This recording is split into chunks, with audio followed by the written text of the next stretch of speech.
Ladies and gentlemen, ROSSBACH. It's out. It's released. It is in its final version. Well, we'll probably get a patch tomorrow. But it is in a version that is live. You don't need to, embrace a beta to play it. And, yeah, that's awesome news. Absolutely awesome news. And as always, I play Milan. Milan's my favorite country in this game. And we're doing another Milan game in ROSSBACH and enjoying it very much. But enough about Milan. Well, we'll probably get back to it in a moment. But what we are going to do is have a look at some of the patch notes. Now, I'm just going to quickly scroll to the bottom so we can just see how much this patch has added, because let's be honest, this is, well, we might need to speed up, otherwise this video will be quite long just by scrolling, because this has added a metric assload of new bug fixes, patches, content. Absolutely everything has been added here, and honestly, I have been very much enjoying playing it in both the beta and I'm sure now in the fully released version. It's going to be a lot of fun as well, and I think we're almost at the bottom. We're almost there modding now, and yeah, there is an absolute ton. But now we're on the bug fixes. There we go. That's a lot. That is an absolute assload, and obviously I'm not going to sit here for the next hour and a half and read every line of every little doodad. But what I will do is I'll cut here and there and point out what I think is the absolute most key important things. What I find if I've experienced these things in the beta area, my opinion on them, that kind of thing. So if you're expecting me to just, read absolutely everything, it's not going to happen. But anyway, awesome. ROSSBACH, it's out. I'm loving it. Game ruled for how aggressive you want the AI to be. I have not done too much with this. I keep it on default, and I'm pretty happy with it. I'd say the aggression of the AI, and we can have a look back into this game. Ignore the Planet of the Rhine. That is a player. I'm playing Milan in a 2-player with Planet. Aggression has generally been, in my opinion, a little bit better. We're in 1497, and the world does look, in some places, quite similar. In some places, it's changed quite a bit. Kyiv is very, very strong. This is the worst looking vassal I've ever seen in my life, though, so that's a thing. I've never seen Gothia Horde there. Georgia has expanded a bit. The Mamluks have gone down into the Fertile Crescent a little bit. Got Castile eating a bit of Portugal. France is most games going, further east. I've seen that quite a bit. So yeah, the aggression, it's obviously it could be turned up or down, or basically however you kind of want it.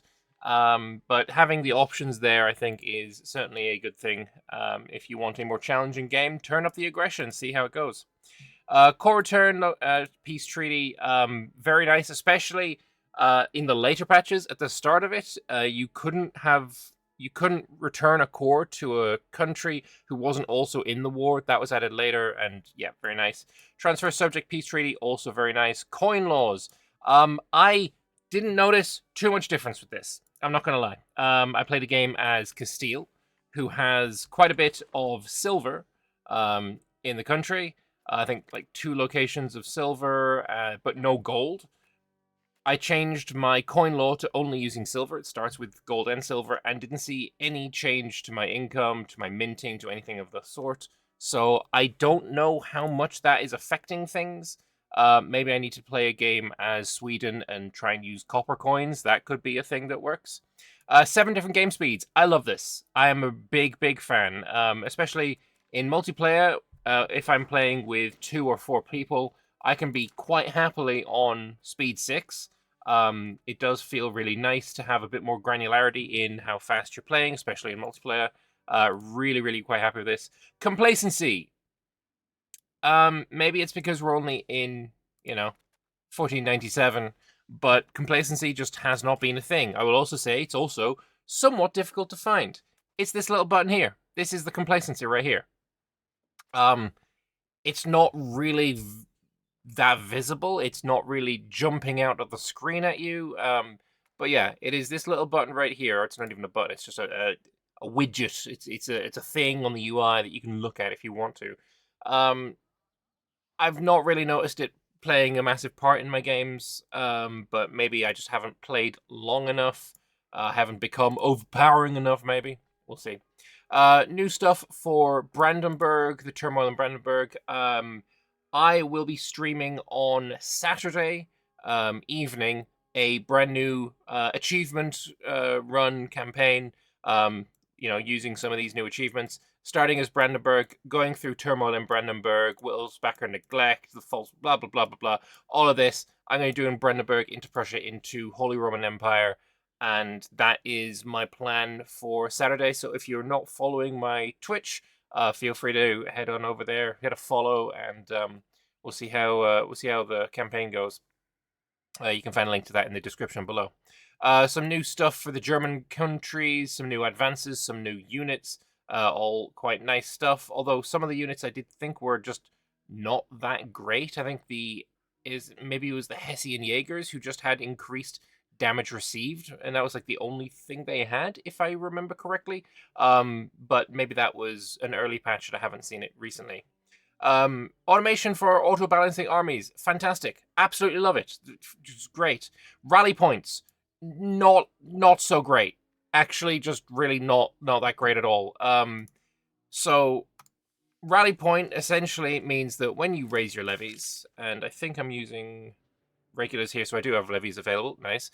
If I want to raise my levies, click the raise levies button, and then, generally you'll click raise all levies. However, if you right-click here, then you can select a rally point when you raise the levies, so they'll all go to the same place.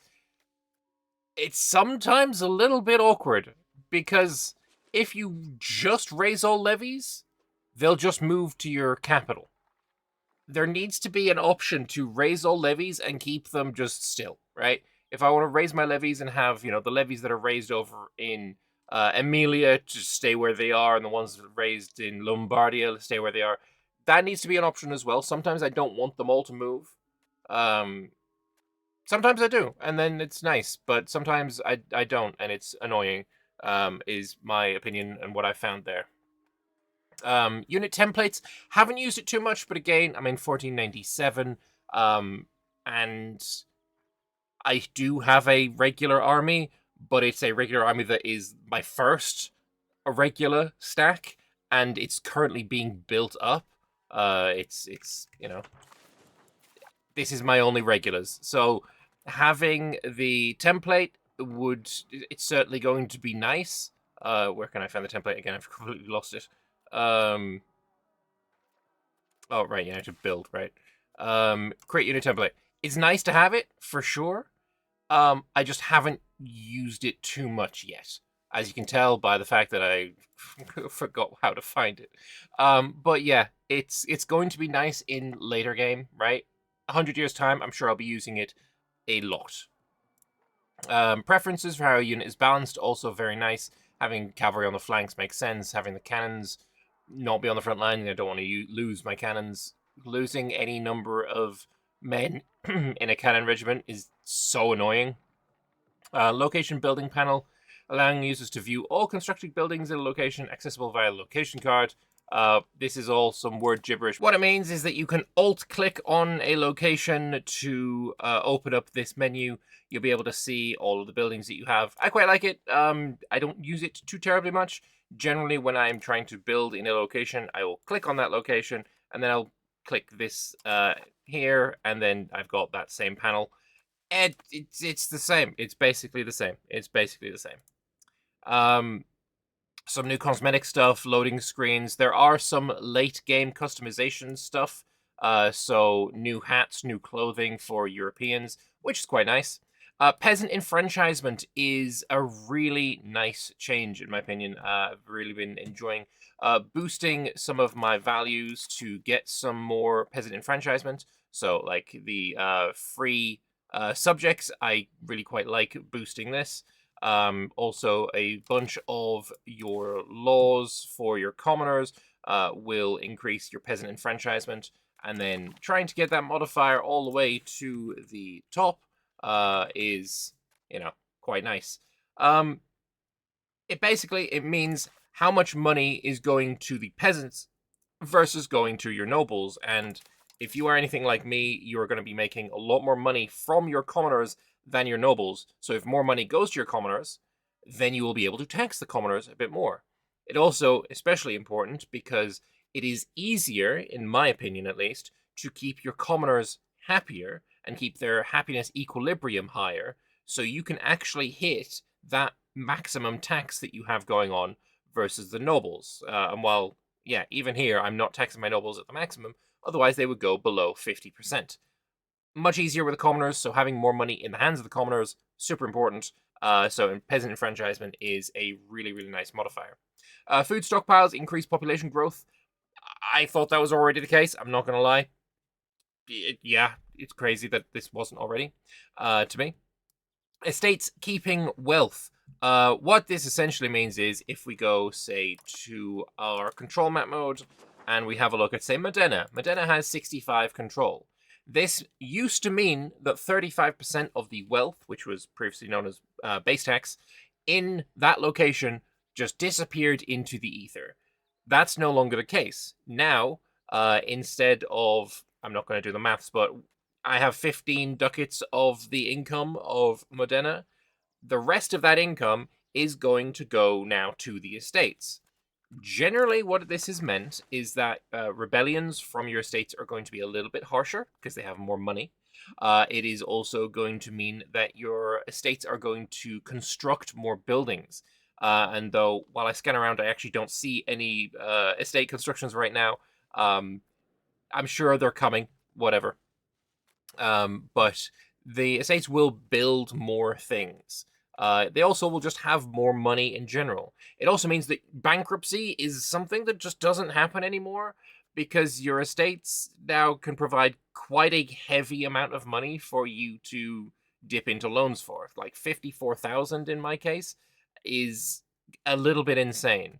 If we have a look at how much money each of my estates actually has, the nobles here with 4,000, clergy with 4,500, my burghers have 2,500, and the commoners have 4,500. That's a lot of money. That's a lot of money. So yeah, they tend to build a little bit more, and it's just, they're just being a little bit lazy right now. Come on, I see a road here that needs upgrading. Burghers, come on, get on that. Powerful estates, you lose that satisfaction faster, so you need to keep your estates a little bit under control. Wealth loss from lack of control, we already mentioned that. The combat dice increased from 0 to 5 to 0 to 9, which, while it makes modifiers more important according to Paradox, I think the more important thing is it makes terrain less important. A terrain used to go up to 3, although more if you were crossing a strait as well. So, say, -1 from being in a forest and another -2 from being on a mountain. Then maybe you crossed a river, so -4. Change that, that is a large amount of the potential dice roll in a 0 to 5 dice, but a 0 to 9, it's less, so it matters less. Combined arms bonus is another thing that was added, and we can go and have a look at my army to see that I have 10%. I could get this to 12.5% very, very easily by building some camp followers, and you know what? Let's just do that. Basically, every type of unit in your army that is below 50% of the army, so you can't just spam a single unit and get the bonus, will give you a small bonus to the combat efficiency of that unit. They just do a little bit more damage. They might take a little bit less damage. It's a nice little bonus, but it feels like they've seen a problem, and that problem is we don't like that the players are just building single unit type armies. Basically, it was players are only building cavalry. We need to encourage them to build infantry. Players are only building cannons at one point. We need to encourage them to build other things. This is the fix for that, though I think these bonuses are somewhat small. Though I also don't think they should be absolutely massive, and I don't want the armies to be a case of, okay, let's open up this, I want one of these, one of these, one of these, one of these, one of these, one of these. which it's kind of feeling like it might be getting towards. Which, yeah, it certainly needs a lot of balance, and let's hope that it doesn't go a little bit too crazy. Mercenaries, drastically cheaper to recruit. 100% agree that this was needed. Mercenaries are actually viable, 218 ducats is still expensive, but for 1,500 men, and these are regulars as well, in the early game, is an absolute game changer. I had a game as Florence, and I was going to suffer a noble rebellion in my capital, which is obviously my only fort. It was my only source of burghers as well, so I completely lost my burghers estate and had to redo all of their privilege, which was very annoying. But essentially, I had an issue where they were going to raise levies here, and all I had was like 4 or 5 locations around Florence with which to raise the rest of my levies. So I was going to be drastically outnumbered. So I hired some mercenaries ready for the rebellion, managed to get onto Florence before they raised their levies, and I won the war.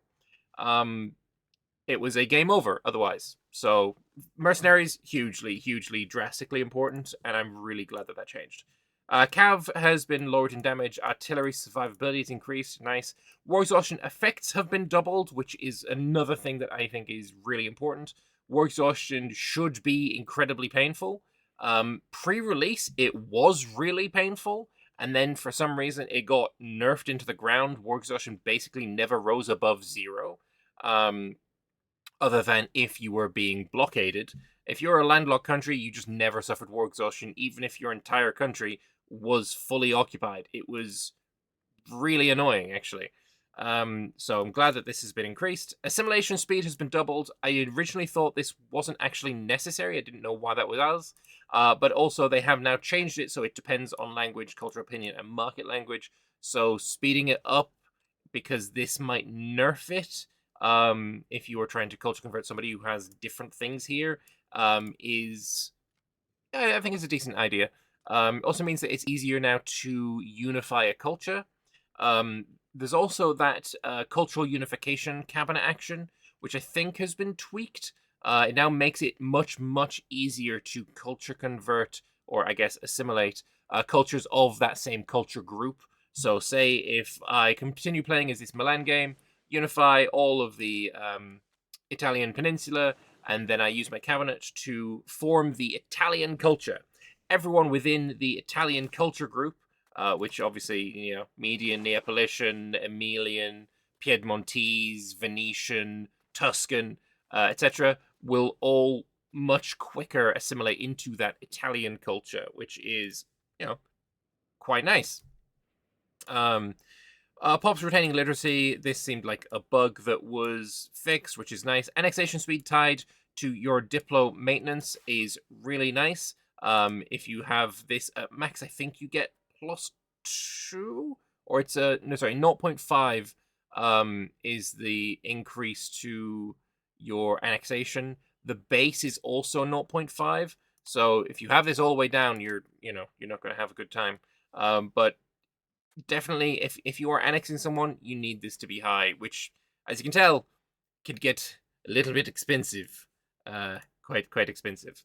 I think also in this patch they changed it so that centralization increases the speed of annexation as well, whereas decentralization, I think, might already have always had the speed of annexation down. So definitely, it's this is now more of a choice.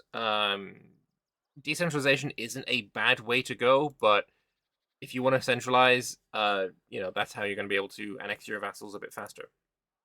Don't really care about no CB cost. I don't think I really ever did that. Buying subjects with cash, I don't think I've ever been able to do that. Threat system, never really noticed that being a thing. Some new rivers added. Let me take this moment to do my obligatory give me my rivers, please, Johan. What is this? I think this is all very necessary to point out. But Berlin got a nice river, so good for Berlin, I guess. Cool. More countries added. South America areas reorganized. Some new historical events and banks. Have noticed new banks. I believe I actually have one of them as a vassal. The Bank of St. George. I have never noticed this before this patch. If this was in before this patch, I apologize. Just didn't notice them. But the Bank of St. George is in Genoa, and I've vassalized them because why wouldn't I? There's other banks that I've noticed as well in, for example, I believe they're in Florence. The Bank of Acciaioli. I've never noticed these guys either, but they're right there. So it's cool to have those in. Eco-based map mode added. Coalitions now visible in the diplomacy panel. River map mode added. I love the river map mode. Upgradable buildings alert added. This is huge and I love it. I actually have it available here as well. Before this patch, this wasn't here. This button wasn't here. And you also, obviously, when you click it, it'd be nice. There we go. Go to all the buildings that can be upgraded. Then you click on the building, and then you have a mass upgrade. Huge. Absolutely huge. This is so much nicer. Upgrading buildings before ROSSBACH was agony. Absolute agony. So this is, yeah, like I said, it's huge. It's so much nicer. Yeah, trade panel redesigned. I don't care. Trade is something I think needs really just reworking. I don't enjoy doing manual trade at all. I think I've said this before. I'm going to say it again. EU4 trade. I dislike the vibes of it because all it is theft. I dislike that. It is not realistic at all. Not a fan of it.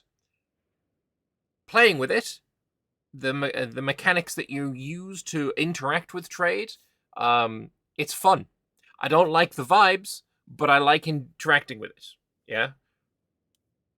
Bad vibes, great gameplay. EU5's trade, I love the vibes of it, you know, transferring individual goods, you know, throughout the markets that you make, markets moving and shifting. They don't have to stay in the same place. They can grow, they can shrink. Absolutely fantastic vibes. The mechanics of how I go about doing a trade, no, it's awful, it's ass, and I'm just going to automate it every time. Not a fan. Something needs changing, whether it's a UI issue, whether it's a, I don't know, but it's just not good right now, and I really want it to change. Some AI things have been fixed, very nice. Some modding things fixed, some bug been fixed, some multiplayer stuff, all of that. New features. We've seen most of these. New content for Brandenburg. I think I mentioned that already.